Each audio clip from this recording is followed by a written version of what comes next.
Well, this past week over at Kilgore College, Kilgore basketball coach Brian Hoberecht announcing his resignation. Coach Hoberecht spent 15 seasons with the Rangers with an overall record of 275 wins and 150 losses.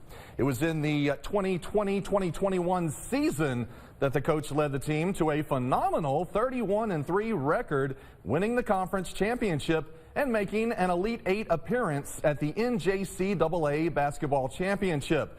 He was also named the 2022 NJCAA Mid-South District Coach of the Year.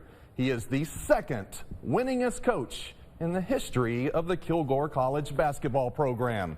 And according to the college, the search for a new head coach is currently underway.